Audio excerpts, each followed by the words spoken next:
Welcome to Decoding Superhuman.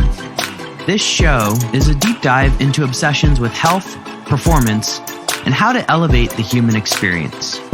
I explore the latest tools, science, and technology with experts in various fields of human optimization. This is your host, Boomer Anderson. Enjoy the journey.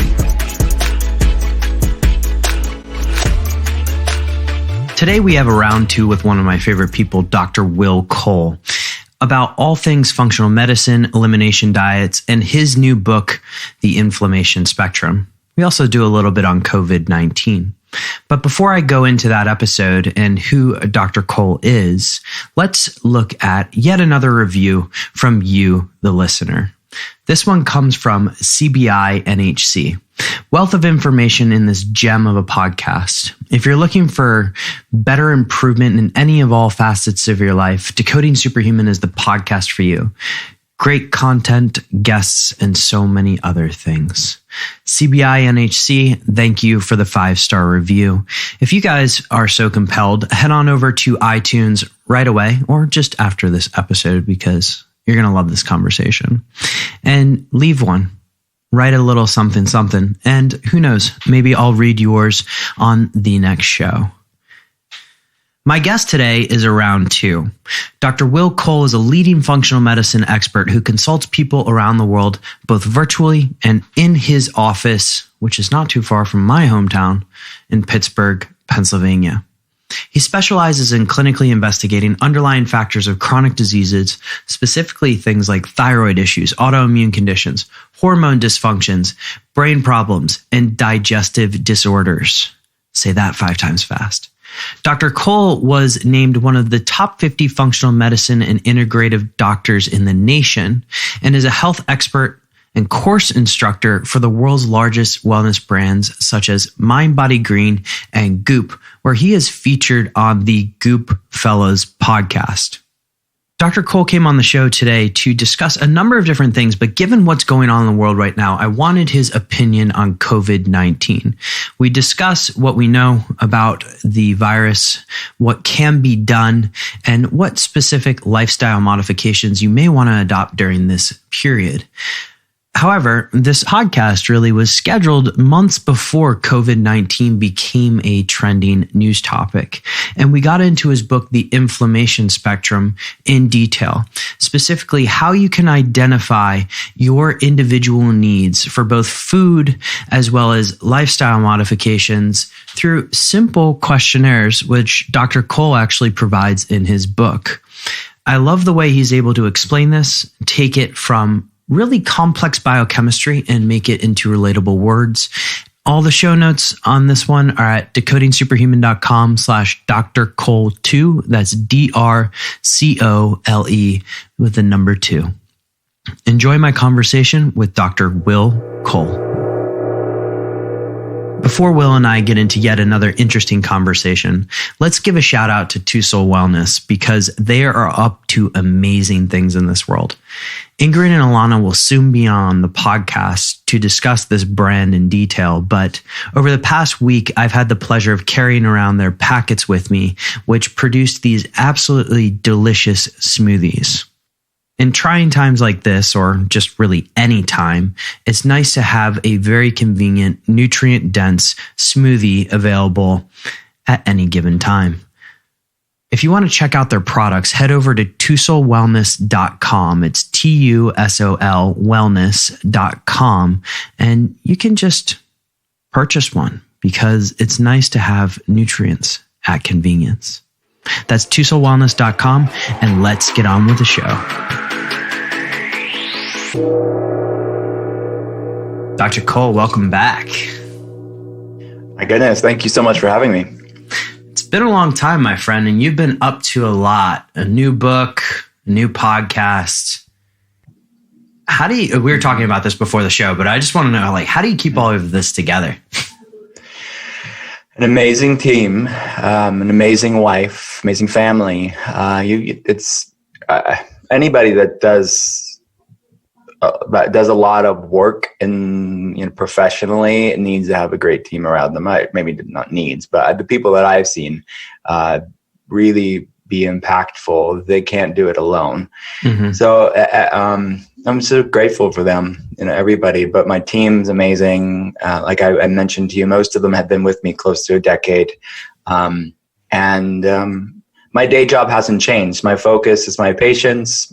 Monday through Thursday, 8 a.m. to 6 p.m., I'm consulting patients around the world via webcam and providing them a lifeline, functional medicine guidance, and getting them labs and access to this amazing field of healthcare that I'm passionate about. Mm-hmm. So, and we deal with complex cases. We deal with very difficult cases that require a lot of attention, and it really immerse ourselves in them, because they're not these are not cases that this is their first foray in functional medicine. They've seen a lot of conventional doctors. They've exhausted all those options. And they've seen many people in the the functional and the integrative and naturopathic world, or the whatever alternative world. So that requires a great team as well. So we have that's all kind of stayed the same over the past decade, but all the other stuff that I'm doing is really just an extension of that. So like the books that I would write, whether ketotarian or the inflammation spectrum, both are just extensions on what I've seen with patients. Even the podcast, even Goop Fellows, the only thing I can bring to the table is my insight into functional medicine. And it's my years of consulting patients, I think, of me being curious and asking questions and wanting to get to the root cause and kind of going past the fluffiness, I think has served what I could bring to Goop Fellas more because of my experience with patients. Because I'm used to asking questions and wanting to dig in deep to the stuff that matters. So that's what we get to do on that show. So in terms of quantity of patients, has that gone down at all, or are you still seeing similar quantity? I'm still seeing similar quantity, yeah. So I've been able to keep a good doctor-to-patient ratio. So we can't help everybody. And for somebody that isn't a good candidate, or where it is too much for our patient load, we don't want to have that impact the quality of care. So we could delay care for some people, push them back a little bit if that's possible, or we refer them to another great person in functional medicine. But that oftentimes isn't needed. We definitely delegate and scale appropriately. We have brought more people on the patient team to provide that care. So it is a lot more an enrichment, experiential time for people to immerse themselves in functional medicine. And the team that we have scaled is the patient team, where I'm still doing all the main consultations, but the in-between visits, because we run as a concierge functional medicine practice, and anybody dealing with autoimmune issues or chronic health problems will know that the real life happens when you're not talking to a doctor. Yeah. So we need to not only be available on the visits, but be available for them in between visits. So that's where the email and phone support, because we are seeing patients via webcam, really matters. So it is an immersive concierge functional medicine experience. That's what we have scaled, because we need to, because you can't provide the people the level of care that they need for these complex cases with just going through the motions. And you can't do it with one person, because if I'm in a consult where I'm really immersing myself in their case, there's tons of other patients that need that support there too. Of course. So we have a great patient support team, and we have a team meeting every morning. We have deep dives every Tuesday. So we are always refining the cases and vetting everything they're getting and providing them the guidance that they need. It's very, very important to me, because I see really good intentions with other systems, but a lot of things fall through the cracks in other systems. Not intentionally. It's just there's a lot to manage with these cases, and you need a very thorough net to be there for them, and to be a guidance and support system and structure and follow through. Because sometimes it's like set it and forget it with doctors, and it's like very disorganized. I need organization for my own self and my own team, but the patient needs organization too, and certainty.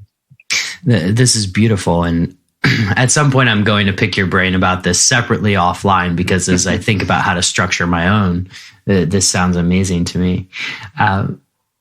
I want to go down some of the typical patients that you see, but just given all the news right now, I think there's something I wanted to touch on first. COVID-19. And I haven't really delved deep into it on the show because, getting the right people is key to me. But how do you look at this? Because I'm sure you get the question from your patients all the time. How do you look at this in terms of what we know, what we don't know? And then is there any kind of general rules of thumb people should be following other than they should have been healthy in the first place? Yeah, we live in definitely interesting times. And, it's, if you look throughout human history and in 2009, I guess with H1N1, that kind of is along the same lines. We saw the writing on the wall that this was just a matter of when, not if, it was going to happen. And then you go back to 1918 with the Spanish flu. And it looks like, we know a lot more about how viruses spread and measures we can take when compared to 1918. So if I would encourage people to maybe look at what was done in 1918, and the world is resilient. We went through 1918 with the Spanish flu pandemic, and we're still resilient, and we moved through that. And that was in many ways far worse statistically at this point, comparing that to COVID-19. Mm-hmm. What I would say is, we have to be smart. And I think that the measures that the countries are taking at this point, again, as we're recording right now, things may have changed over the weeks. But at this point, I think the measures of blunting the transmission curve is a good thing. And I would rather us look back on this and say we overreacted than underreacted to decrease. But unlike 1918, which was largely impacting young people in their 20s to 40s, this seems to be, for the most part, impacting elderly people and impacting people that are immunocompromised. So not that makes it any better, but it's just a different beast. It's impacting different people. And what it seems like, at least this time around, if you are healthy, the chances are actually quite low compared to 1918. And I think the social distancing is smart. I think supporting a healthy immune system is smart. Like you said, the best thing we can do is have a healthy foundation, because it seems like things like smoking, which really impacted men in China, obesity is a risk factor, people with immune compromisation is a risk factor, and old age is a risk factor. So the things we can control, we can't change our age. And you can't necessarily, if someone is on immunosuppressant or has some horrible health problem, they can't necessarily change that right now. But the things we can control is being the healthiest we can be and controlling the things we can control. So that, obviously, with the advice of washing hands, I think if anything, this has kind of helped the West be a little bit cleaner as far as how the things we take for granted, that this can be a really great way to blunt transmission of the virus. But yeah, eating a nutrient-dense diet, taking care of yourself, moving, being as healthy as you can be. These are all practical tips that people can do to have these mild to moderate cases where you're seeing, and I think without a doubt, as testing becomes more available and as time goes down, you're going to see that fatality rate drop from what the World Health Organization is saying around 3%, the fatality rate come down closer to 1 or under 1%. Because I think, in my opinion, let me caveat all of this with, I am not a global health expert. I'm not an epidemiologist, but I'm looking at the stats out there. I'm looking at the data, and all I can bring is my functional medicine perspective. But when you compare this to other things throughout history, as more people are tested, you're going to see these numbers come down, because I really believe that there are a lot of cases out there that are mild to moderate that have been going on for a lot longer than what they even think. And we are just aware of it now. We're seeing it now. And these numbers are skewed because most of the people that are being tested are these people that are immunocompromised and elderly. So again, good that we're taking these measures. It's good that the world is waking up. And I posted this on Instagram the other day, and I really think that in anything we can learn, the silver lining in this is that I really feel that we are part of nature. We're not separate from it. And nature is teaching us something right now. Nature is teaching us that we are not separate from her, and we need to be respectful and be mindful of this, and we need to be good stewards of the planet. And when you look at what's happening and what researchers are kind of looking at out of Wuhan with these wet markets and how the animals are treated in those markets, and the fact that SARS and MERS and now this are all coming out of these sort of really not good places when it comes to cleanliness. And I think that that's the biggest thing we can learn is how are we doing things as a planet, not just in China, but globally, that's unsustainable. And we need to do something different to see something different. So hopefully there's some positive things that come out of this and we can kind of reframe. I saw a meme recently. It said, Mother Earth told us all to go to our rooms.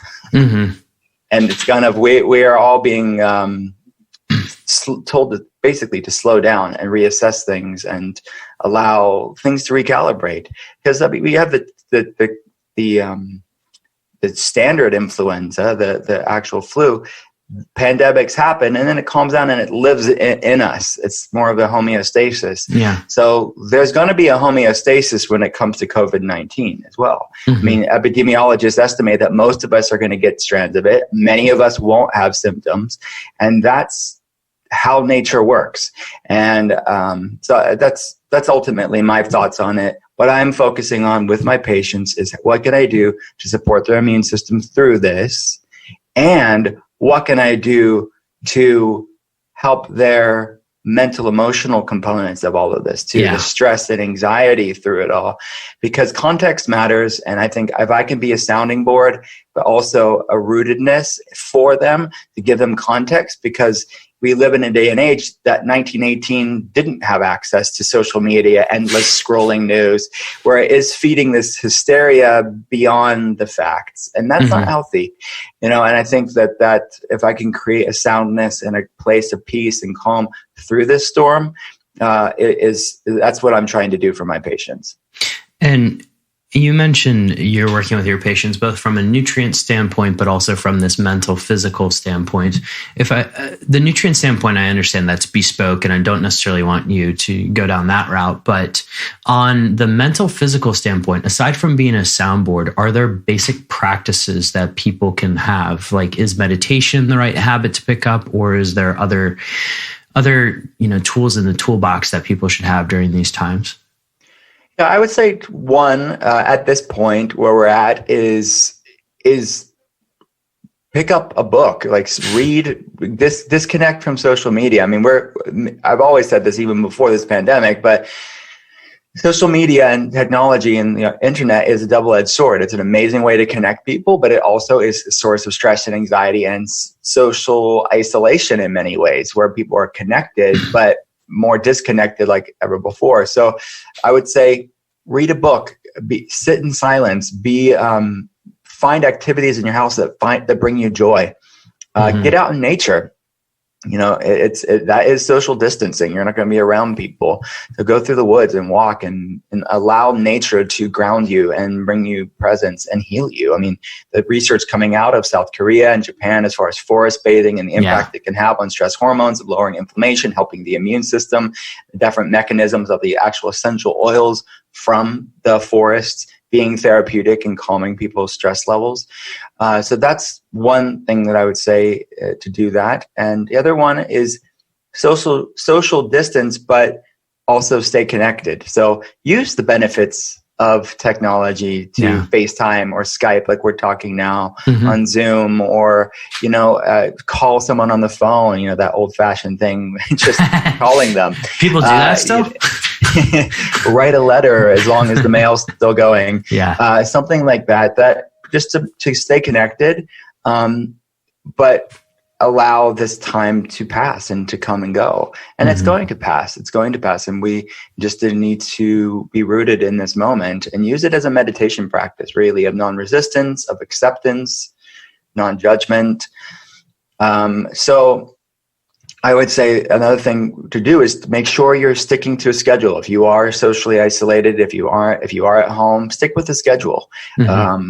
Don't just lay around and binge watch TV all day long. Don't you need to find a routine, because routine can create a stillness and structure and stability for you. It's good for people's mental health, but still give yourself grace and lightness. If you want to watch more TV, do it then. But ultimately, I think the foundation should have a structured aspect to it that works for you. And move your body. If you're inside, if you're not able to get outside, move your body, find an exercise routine that works for you. Eat well. Like, these are foundation things people should be doing anyways, but it's even more of a reason to do it now. But there's a lot of free content online. There's great meditation apps like Calm and Headspace and many other ones. And there's great YouTube videos that people can do for meditation and exercise, to utilize that. And basic things that everybody else is talking about washing your hands and being smart with that. And supplements that I've brought into my life and I'm recommending for people to consider, to look into, would be things like upping vitamin C content, upping zinc content, upping fat-soluble vitamins like A and D and K2. These are all immunoregulatory things that really help the immune system to be resilient, to be able to do what it's designed to do, which is to fight off viruses and to put them into remission. So those are all things that are practical that honestly I do anyways, but it's even more of a reason to focus on that and to not be lax and miss things here and there. But I think that, and a lot of those nutrients that I just mentioned can come from food. Yeah. So just focusing on foods that are inherently rich with these nutrients. My one hope, and this may be just what I look at in terms of is been taken from the grocery store, this may be a far-fetched hope, but my hope is that people start to take more of a proactive approach on their health based on this. And I mean, you mentioned it earlier that this may be Mother Nature fighting back, but in a way, the signs are on the scoreboard. We need to do a little bit more about our health than we are currently. And I'm hoping that, and the aisles of my grocery store, as I'm sure with yours, are kind of a little bit empty right now, and the things that have been removed are the gluten-containing products. But I hope that there is this transition into a healthier lifestyle going forward. Yeah, me too. I really think we could come out of this more resilient and smarter and wiser, and we all had a wake-up call. Yeah. On a macro level and on a personal level, I hope that we had a good, healthy wake-up call. Absolutely. On how we do life personally and globally. I want to transition into the book because that was the original reason for the podcast before all of this news broke. The inflammation spectrum. And one of the best quotes that you give in the intro was, there's no Switzerland of food. And I'm going to steal that in some sort of presentation in the future. I will quote you, but can you explain what you mean by that? I want to interrupt this knowledge-dropping podcast with Dr. Will Cole to talk about something that I love so much that I made my parents buy one. Saunas. They're great for recovery in certain instances. They're great for detoxification in other instances. And they just sometimes feel really awesome. I got really excited about this product from Clearlight, so much so that I made my parents buy one. If you want to get a Clearlight sauna, head on over to clearlightsaunas.eu if you're in the EU, or over to Clearlight's website in the US and use the code BOOMER. And that'll get you a nice little discount on top of whatever sale that they're offering on any given time. But again, I love this thing so much that I made my parents buy one, and I think that speaks a lot to the quality of their products. Speaking of quality, let's get back to this episode with Dr. Cole. Yeah, and I've been saying that for a long time, actually, in other articles and things. But it's funny that you got my strange play on words. There's no neutral. I enjoy it, right? I'm a history freak, so this is great.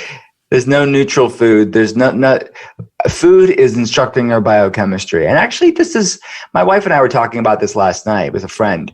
Like the inflammation spectrum, even more now than ever, I think the message of it's really important for the human immune system, because inflammation is a product of the immune system. Mm-hmm. So when you're dealing with chronic inflammation, and honestly, when you look at the people, not to bring it back to COVID again, but the over immune reactivity for some people's lungs, like some people's immune system's already stressed out, and then you put a virus in there and it triggers this hyper inflammatory immune response. And then what's really getting them is the lung over the actual consumption of their immune system overreacting and causing viral pneumonia, and then they die from that. Mm-hmm. So we have to be ultimately mindful of what the immune system's designed to do, and creating a stable, balanced, logical immune system where it can fight off the virus or fight off the bacteria, whatever you're talking about in life, but can calm back down.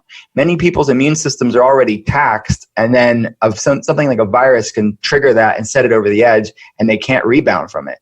So what I'm discussing in the inflammation spectrum is how every food we eat either feeds inflammation or fights it. It balances the immune system or imbalances the immune system.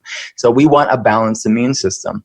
Inflammation is not inherently bad. It is the Goldilocks principle. We want inflammation to be high when there's a virus and fight off that virus. But we also want it to calm down afterwards and not create chronic infections and viral pneumonias that last forever and be very bad. We want there to be homeostasis in the body when it comes to inflammation and the immune system. So when I said about there's no Switzerland meal, there's no neutral food in the inflammation spectrum, what I'm saying is that every food we eat instructs our biochemistry. It's feeding inflammation or fighting it. And we are all different. So the goal of the book is to find out what your body loves. Yeah. Calm inflammation, to balance the immune system, to have a resilient immune system. So that's really the message of the book. It's an exploration of foods to find out how to use food to balance your immune system, but it's also an exploration of non-food things like we just were talking about, like stress and social connection, mm-hmm. and social media, and how these things can bring inflammation or calm inflammation levels too. Because it's not just about what you're feeding your body; it's what you're feeding your mind and your soul, mm-hmm. as well. So that's food as well for our biochemistry. Well, coming from a functional medicine standpoint, and functional medicine is rooted in a lot of testing, but one of the more controversial tests out there is food sensitivity testing. Mm-hmm. How do you look at food sensitivity testing, both within your own practice, but just more broadly, and then applying it towards a person individualizing their own food plan? So we've come a long way. I think there's some definitely good, solid food sensitivity testing out there. Mm-hmm. There's a sidebar in the inflammation spectrum where I talk about it. There's a place for it, but it's not the gold standard in clinical nutrition. It's not the gold standard in functional medicine. A properly formulated elimination diet is the gold standard at this point. So that's really what I walk people through in the inflammation spectrum, how to do it, what type of elimination diet should you do based on your specific case, because we're all different. And I would say this is with these food sensitivity testing, there's a lot of I get these tests for intakes, for consultations. They'll give me like the labs they've had it done in the last year, and I'll get these food sensitivity testing done, and you'll see a lot of foods come back positive, and a few things happen. One is that they've designed their entire diet around this snapshot in time when they got it a year ago at 7 a.m. in the morning when they collected the test. And those labs, like all labs, are snapshots in time. You really can't necessarily just design 12 months worth of eating based off of that one snapshot in time. Mm-hmm. And when you see a lot of foods being positive, it's more of a sign of intestinal permeability or leaky gut syndrome and less to do about that random food that showed up as yellow or red or out of range. Mm-hmm. So when I see that test, my mind goes to, okay, we need to help the immune system and help the gut lining integrity and help to improve gut health overall, which is 75% of the immune system. So to have a healthy immune system, you need to have a healthy gut. And when you see the immune system overreacting to these foods, it's really more to do with the overreaction of the immune system, less to do with that spinach or strawberry or whatever, kale that shows up positive on that test, or that nut or that seed or whatever you're talking about. But I would say this also is that if you went to that lab a different day or a different week, you'll probably see foods being different, different foods being positive. So what are you supposed to do? Readjust your whole life based off of a snapshot in time. So, and also those labs can feed into people's anxiety and stress and orthorexia about what the heck am I supposed to eat? You know, air and ice cubes and like low lectin bark. And there's nothing left in their diet that's substantial because these foods, they're thinking, oh my gosh, these foods are causing me all these problems and I can't have. No, it's just this is not an allergy test. This is a sensitivity or reactivity test. And that's the other thing too. Those words are used so interchangeably and flippantly that people come in and say, yes, I have an allergy test, and you get it, and it's not an allergy test. It's an immune-mediated test. It's a sensitivity test or reactivity test, but it's not an allergy. So they think that they have allergies for all these things too, which probably isn't true based off of that lab data. Now, we could run allergy tests to see if that's separately going on too, but you can't base that off of that sensitivity test. So I just think there's a lot of lack of context, lack of deciphering that lab, and it's not very practical for most people. Now, there's exceptions to that rule. For somebody who's cleaned up their diet, they can run a food sensitivity testing later on to see maybe it is this 2 or 3 foods that they can move their immune system in a better way by removing it for a time while they actively heal their gut. That's the bigger reason of the problem in the first place. But the other caveat is people that have autoimmunity have specific gluten reactivities, whether they're celiac or MS or somebody that has obvious responses to gluten, which is the protein found in wheat, rye, oat, barley, spelt. For those people, I like the cross-reactivity lab. This is the gluten cross-reactivity lab that I talk about in the book. Those are proteins in these healthy foods that are similar enough in structure to gluten that their immune system, for the celiac or the autoimmune person, their immune system thinks that egg protein or quinoa protein or rice protein or chocolate protein or coffee protein or these gluten-free grain proteins are gluten. So it's as if they had never gone gluten-free to their immune system. So that molecular mimicry, that sort of case of mistaken identity where a person needs to go gluten-free, but their immune system thinks that gluten's still being consumed on a daily basis because of these cross-reactive foods, that test is appropriate. So there are certain tools that you can use and glean information with these diagnostics, but I don't think that everybody should just go get food sensitivity testing. So that's sort of my long-winded opinion on that. And that's why I talk about it in the inflammation spectrum, so people can kind of find out how to actually do it in a more cost-effective way. They don't have to buy the test for this. They can actually find out what their body loves for a lot cheaper. And you know, I have the audiobook, and the PDF download that you have with the audiobook takes people through a quiz, and I love that. One of the areas that you kept mentioning was the presence of leaky gut or intestinal permeability. What percentage of people would you say that come into your clinic or see you virtually have intestinal permeability? Because I've heard numbers that are absurdly high, or, you know, people kind of like to take the middle of the road approach. Yeah, and I would venture to say that, again, I'm seeing not the average person. I'm seeing a lot of people with autoimmunity.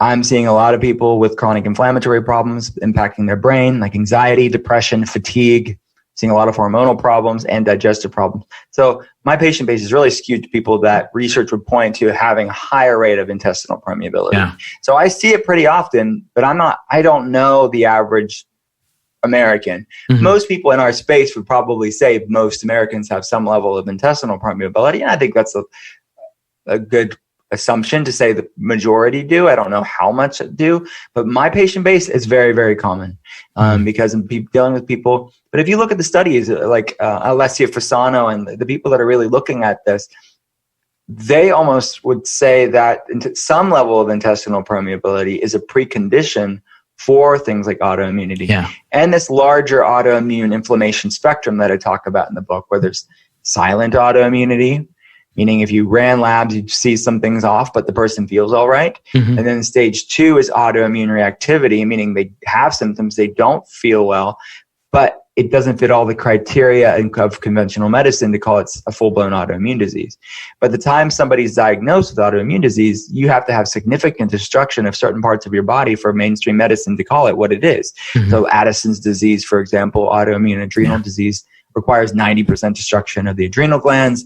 MS, celiac disease, you have to have about 70 or more percentage destruction of the myelin sheath or villi of the gut, whatever you're talking about, for conventional medicine to say, hey, we caught it on an imaging study, or we see this is what it is. Let's label you with this ICD-10 or this diagnosis code if you're outside of the States. But research estimates that 4 to 10 years prior to that diagnosis is when things were brewing on this autoimmune inflammation spectrum. So that's really what the inflammation spectrum is about. It's this, no matter where you're at on the inflammation spectrum, you may not be diagnosable, even though many of our patients are, but there are many people in this middle space where they don't feel well, but they're told, hey, it looks autoimmune, or maybe like an ANA is positive, or they have a family history of autoimmunity, or they know it's inflammatory, but it's not obviously autoimmune yet.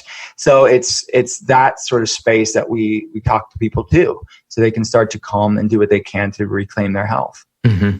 So just to kind of take us through a time series when you're working with a patient, do they come in with labs before they see you, or is there a thorough intake, a discussion, and then maybe you start a protocol for them on leaky gut and then they go for labs? How does that look for you? Most of our patients have labs from other doctors. Okay. Because again, we're normally not their first introduction into all of this, but Gotcha. There are some patients that have old labs, mm-hmm. And at that point, I don't require people to have labs for a consultation, because I want to know what labs are even relevant, because some of these labs, especially in the functional medicine space, aren't covered by insurance. So I want to do a thorough health history to see what's even relevant for that person to run, because I want to be comprehensive but still be cost effective and smart and practical. So I can fine tune through a comprehensive health history during that consultation to see, okay, what's the most relevant labs for you? Mm-hmm. So we're not shooting in the dark, and I'm without talking to somebody at length, I don't know what labs they should be having for consultation. So that's something that we need to really value more, and something that I really respect is a really thorough health history and asking a lot of questions and being curious. Kind of earlier what I've said with how that's informed me with different other things other than seeing patients, is that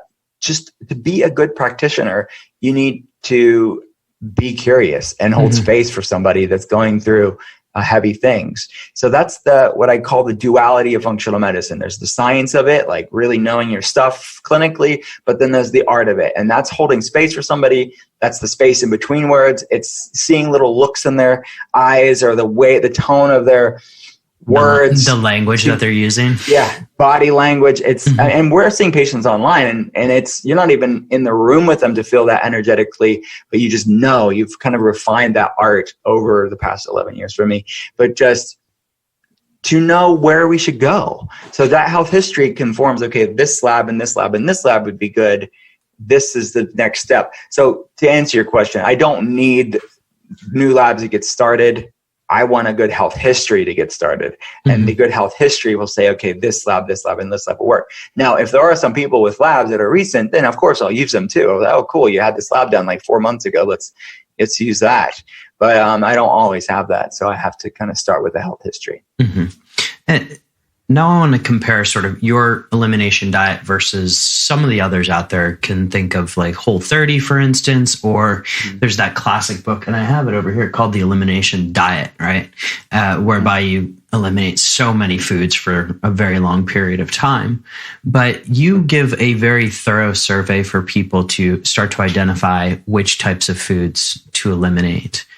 I would love to just take people through, just because of I know the listener base here. If we can take them through just sort of an example, maybe real time, of sort of characteristics, would that be okay?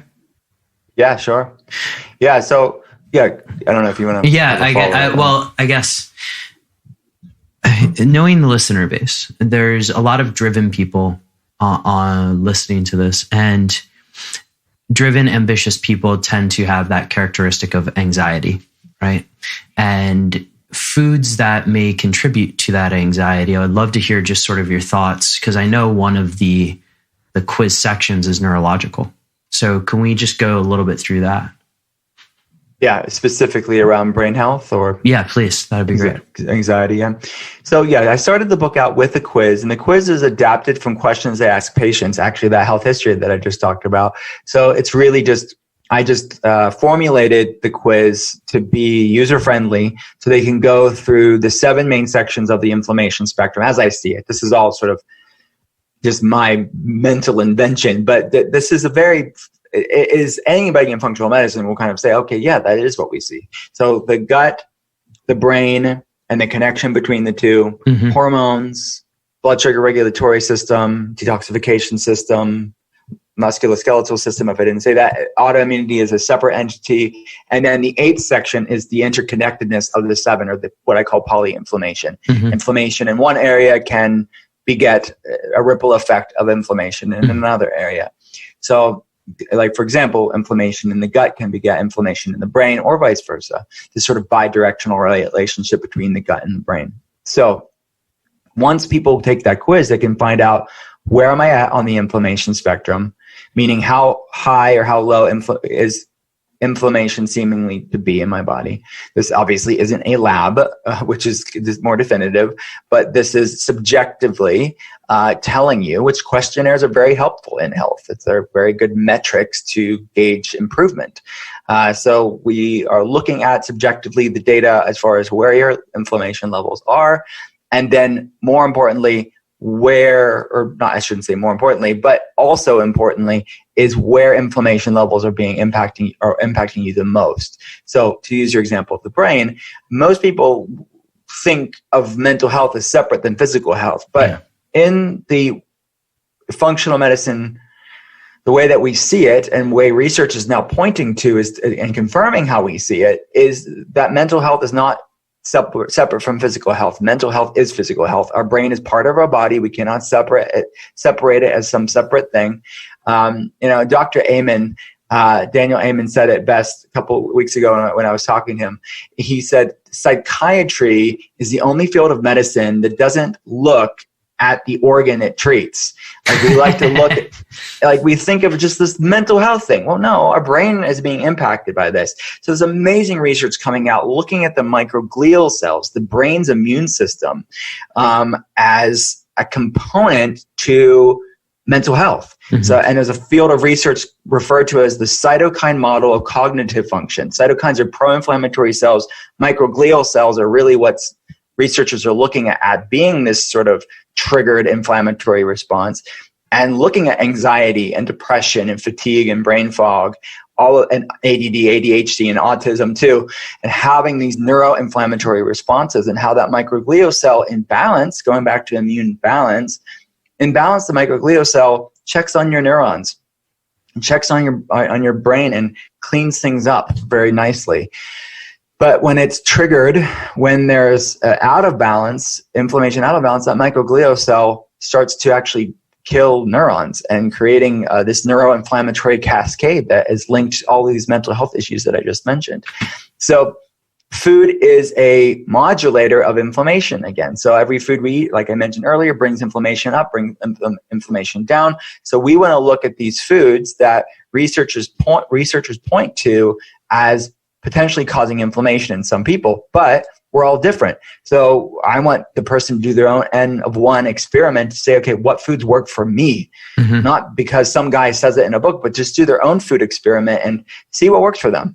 And what people will find is, depending on their quiz score, we talk about the core 4 foods, which are grains, added sugar, high omega-6 oil, industrial seed oils like canola oil and vegetable oil, and dairy.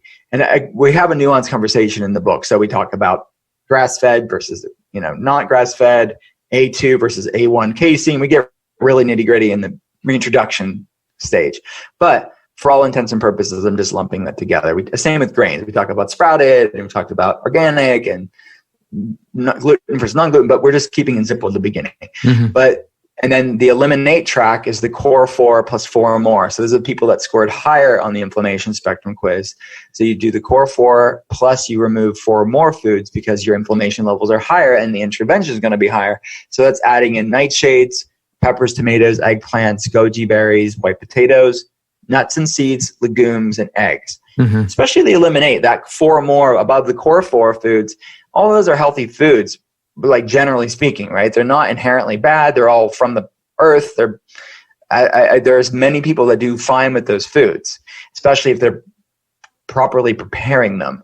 But we're all different. And what I want the reader to find is maybe they do good on 5 of those foods, but not 3. Maybe they do good with 6 of the foods, but not 2. But removing those foods will dramatically change inflammation levels in their body, and in turn be lowering that bucket of inflammation that's impacting their brain, to use it as an example, but that can impact hormones and gut and their muscles and joints and all these different systems of the body, because the albumin in the egg white, the casein in the dairy, the lectins and phytates in the legumes and the nuts and seeds and the grains, all of these can be problematic, the alkaloids and the nightshades. So all of these compounds can be problems for some people because of this intestinal permeability that's going on. So we're actively healing the gut, we're lowering inflammation, and then we're removing this for 4 foods for 4 weeks for core 4, and removing the 8 foods for 8 weeks for eliminate. And then we have that systematic reintroduction, which is just based on functional medicine principles of how to lean into from the statistically the most, I would say the least problematic ones to the most problematic ones. But that's general in and of itself, because you may find that some of the low problematic ones are problematic for you, and the least problematic, or the most problematic ones, are not problematic for you. Bioindividuality. So this is the system that I'm teaching in the book. Do you find 8 weeks to be enough for most people to eliminate? Or because you hear elimination protocols sometimes lasting out to a year before you reintroduce. Is 8 weeks enough for most people? Or if they are severely inflamed, does it have to be longer? It's enough for people to get an answer on their reintroduction. Gotcha. It's not enough to get everybody to where they need to go health-wise. So that's really a deep conversation that I have in the book, is like, look, this, just because you're bringing a food back in after 8 weeks and you're having a problem, doesn't mean that you can't have that food forever. You may have just reintroduced it too soon. Yeah. And that's a conversation I have with patients too, but I'm having it with the reader in the book to say, like, look, let's give this more time. So we look at this data of showing that gastrointestinal systems, many people that have those higher inflammation levels require 18, 24 months for some people to really get to the place of their maximum resilience. And that could be, 70% better than they used to be, or 100% better, but it's going to take that sort of time to calm things down. Because again, there are many complex, difficult, severe cases out there. Of course. And that's where the quiz is supposed to be sort of a way to see. And they can retake the quiz after 8 weeks, retest it, the quiz. And I would assume the vast majority of them are going to dramatically reduce their inflammation levels, and they'll be able to see that on the quiz. But they're not going to be 100% in 8 weeks. So that requires maybe more time to give the system more time. So in a way, it can be run like the MSQ, where a Promise 10 questionnaire, where you're taking it every month and just seeing how that person is checking in, right? Totally, yeah. Oh, that's great. While you're doing these elimination protocols, are you doing adding on additional supplements in order to heal the gut? Like, for instance, glutamine, you hear tossed around a lot in these conversations. Are you adding additional supplements for your patients as well? Yeah. So after that quiz in the book, there's, based on where their focus point is, they have a toolbox. So remember I mentioned there's 7 sections. And I know you know this because you listened to the book, but basically, maybe you'll have a score higher in the brain, or higher in the hormones, or higher in the gut. You have your own set of supplements to focus on, to further tailor and personalize all of this. Because maybe, for somebody that maybe they don't score higher in the hormones at all, well, why would you want to be focusing extra stuff on your hormones? I mean, not that it's going to hurt you, it's not, but if you're going to be spending your money and you're focused on something that's irrelevant to you. So I'd rather narrow down, okay, my gut score is a lot higher than the rest of them. I'm going to really focus on this. And that's another major principle of functional medicine. It's bioindividuality. It's what's right for my body. And just because something's healthy or real food or organic or herbal doesn't necessarily mean it's appropriate for you. So the quiz can not only say, okay, subjectively, where is inflammation levels in my body and where should I focus, what levels are the highest, but okay, what are some things I can bring during my elimination diet experience to target the things that are highest in me? So yeah, that's definitely something we deal with. And then those non-food components too. So over the 4 weeks for the Core 4 plan or the 8 weeks for the Eliminate plan, they will have non-food things to be mindful of. And those are more insidious in a way where it's like, okay, we're dealing with foods and it's pretty straightforward for self-experimentation. But not everybody's going to have the same non-food inflammers. So there's 8 of them in the book, but I want the reader to sort of grab the ones that are the most problematic for them. Because like I say in the book, you could be eating really healthy foods, but if you're serving your body a big slice of stress every day or a toxic relationship with social media or you're not getting enough sleep, those are going to be inflammatory too. So I want them to pick these non-food inflammers too and say, okay, not just going to deal about food and realize these non-food things are for some people, bigger modulators of their biochemistry more than food. But obviously it starts with food because everybody's eating. But I want people to grab these non-food inflammers too, because those are also very powerful modulators of their health. It's one of the more, I'm assuming just because you're in the United States, I know you see people around the world, but statistics on sleep in the United States are pretty horrific. Is that a pretty common one among people? They just don't sleep very well? Yeah, it is. The quality and the quantity of sleep is really poor. And we just don't respect it very much. I mean, it's almost like it gets in the way in many ways. And people will say like, oh, I just love sleep. I wish I could sleep. But they don't really give it the value and the respect that it needs. It's almost like this thing that comes as an afterthought to everything else. Yeah. And they're not setting themselves up for restful, restorative sleep. Yeah. You and I grew up with some of these rappers coming out with like sleep is the cousin of death, right? And, it's just funny because I used to entrain that in my mind that, hey, I only needed 4 hours of sleep. It turns out that it's probably accelerating that death rate a little bit if I actually followed their advice. Yeah, really bad advice. So I think that's really bad advice. Yeah, so because just one night of poor sleep's been shown to spike high sensitivity C-reactive protein, this inflammatory marker. One night of poor sleep, let alone this epidemic of sleep disorders and lack of sleep that's going on. And it's the sleep disorder spectrum. There's a lot of things that can be going on. Is it sleep apnea? Is it too much caffeine? Is it too much sugar? Is it too much stress? Is it too much technology with the blue light impact that's having? We have to look at what are these sleep impactors, negative sleep impactors. And as they call it, sleep hygiene, like really cultivating a good sleep hygiene practices, which we talk about in the book. We give people practical tools, a lot of low cost to no cost tools to really bring into their life to restore their sleep, to help repair their body. Their body needs to repair through the night. And those microglial cells that I just mentioned in the brain, it does a lot of pruning and cleaning and autophagy at night. So allow your body to repair things in a balanced way throughout the night. Well, you mentioned your patient base. There are people that come in with autoimmune conditions. And one trending diet that has just been fascinating to me is the carnivore diet. How do you look at that as a functional medicine practitioner? Because you're abandoning an entire macronutrient, but I would love to hear just your thoughts because you've seen some pretty amazing success stories with certain people as well. Yeah, you would think my first book, Ketotarian, is a mostly plant-based ketogenic book, which I know we've talked about last time. You think, what's the author of Ketotarian going to think about the carnivore diet? But it's a tool that I use for people that really need it. It's a well-formulated nutrients carnivore diet for a time being. It's not forever and ever. Yeah. I'm not doing it for years on end. So you're not going to support the 3-decade carnivore people out there? No. Is that a thing? I didn't know that was a thing. I think there's a couple people that have been claiming to do it for multiple decades, which, obviously documentation isn't they don't have it, but yeah, it would be interesting. It would be very interesting to see what happens long-term on the carnivore diet. Yeah. Look, and if it works for somebody, if it truly is their biochemistry, it really works for them, their labs look great. I don't think we have any data. I haven't seen any that long of data on people. But in the short term, I think it's a necessary intervention for some people.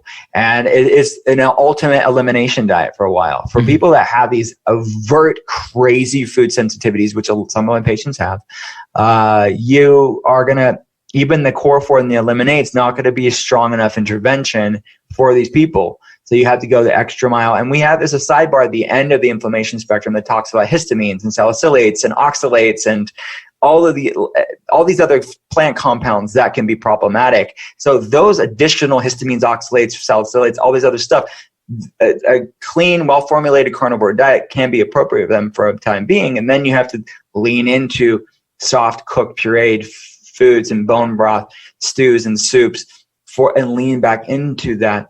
Because what my concern with a carnivore diet for the average person long-term is that it's going to cause them to have an overreaction to more foods in the long run. Because the reality is it's not going to be sustainable for most people. Look, if you're a type A, 1% biohacker, like superhero human being, then maybe you can do it a longer period of time, but I would venture to say even those people aren't going to do it forever and ever. They may be carnivore adjacent. They may be, as Paul Saladino calls it, carnivore-ish.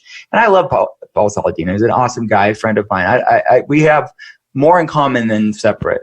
But I would say for the average person, and that's who I talk to, consult, I don't deal with the people that are just experimenting this for the sake of it. It's because they have to do it. So for a while, that can be a time, it could be good to calm things down, but then you want to reintroduce. But if you do it forever for a long period of time, my assumption, and not just assumption, what I have seen clinically is that things that they didn't have a reaction to, or they can't even digest the simplest of soft cooked pureed vegetables. And it's similar to me as the vegan that has a problem when they bring meat in, they can't digest meat. So what do you say to the vegan then? The meat is they're having an intolerance to meat? No, it's their microbiome is shifted and their hypochlorhydria, the decreased hydrochloric acid, they're not even able, they don't have the proper enzymes in the microbiome and the stomach acid to break down these foods. I believe that's the same thing that's happened with long-term carnivore people. The things they would never had a problem with before, now they have a problem with more things. And not to say that's irreversible, just like the vegan is able to rebuild and shift their microbiome and HCl production and their way to digest certain meats. The same thing would happen for a long-term carnivore. But I feel like what the good out of it is then it's like more is better. Well, okay, there's a lack of balance. There's a lack of middle of the road sort of thing. And I think the truth's oftentimes somewhere in the middle is that you can be carnivore-ish, you can be carnivore adjacent if you want to do that and it's working for you. But I don't think an exclusive carnivore diet for long term is really going to be practical or pragmatic or even desirable for most human beings. Last question before I transition just into the final 3. But fasting, how do you layer in fasting with all of this? Do you, like, time restricted feeding is getting a lot of attention right now. How do you look at that with most clients? Is it better for males versus females?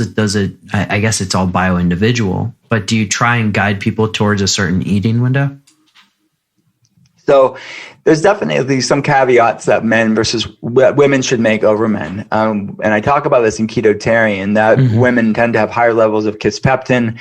They make them more sensitive to caloric restriction and fasting windows.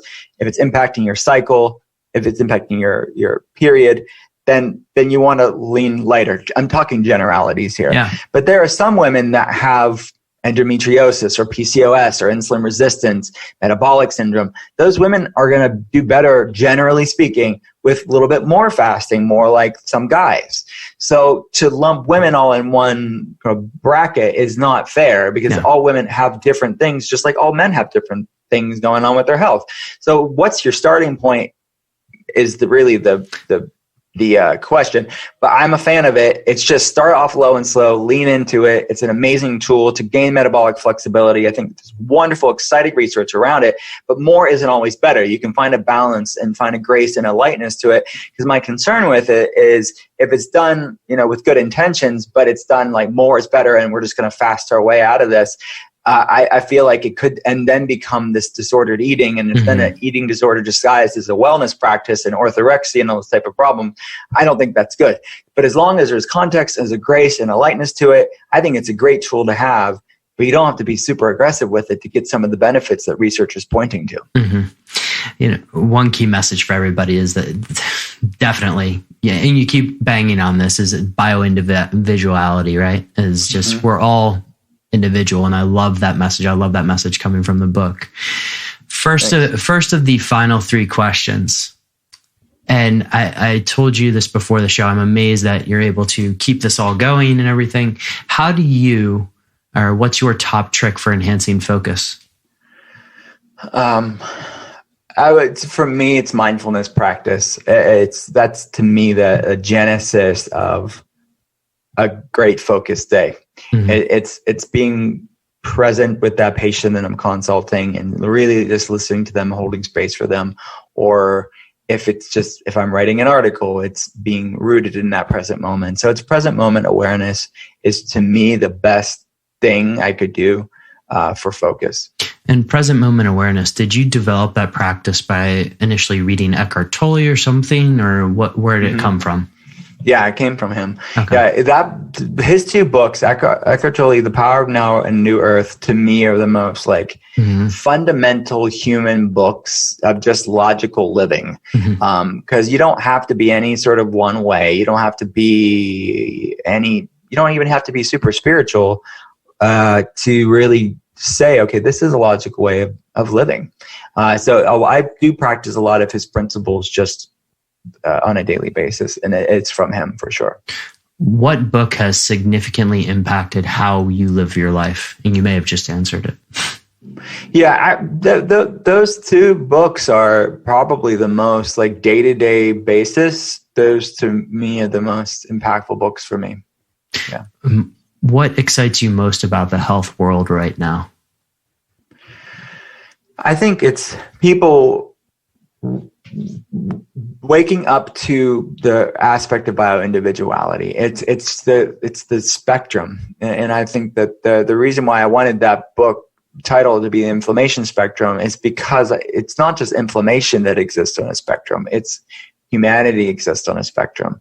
So I think that just looking at these tools that we have and picking up the tools that work for you sustainably, and to me that's like the coolest thing that I see people waking up to. So that's what I'm excited about. Amazing. Dr. Cole, where can people find out more about you? Everybody can get all the information at drwillcole.com. That's drwillcole.com. Same on Instagram at Dr. Will Cole, Twitter, Facebook, all those places. Amazing. Dr. Cole, thank you for taking the time, round 2. And I really appreciate catching up with you as always. And at some point, I'm going to seek your advice on how to structure my consulting practice. But anytime. I'm here. Thanks so much for having me. Appreciate it. To all the superhumans listening out there, have an epic day. I want to let you guys in on a little secret. Dr. Cole and I talked for so long that he was late for his next consultation. He was extremely generous with his time, and I'm very sorry for his patient, but I love the knowledge that he dropped in this podcast. Inflammation, elimination diets, how to individualize your elimination diets, and the bio-individuality of it all. It's a beautiful thing.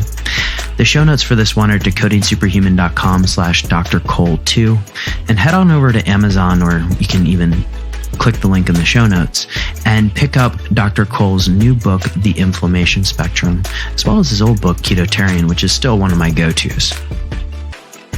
Thank you, superhumans, for tuning in. Have an absolutely epic day. And if you got anything out of this, share it on the social medias.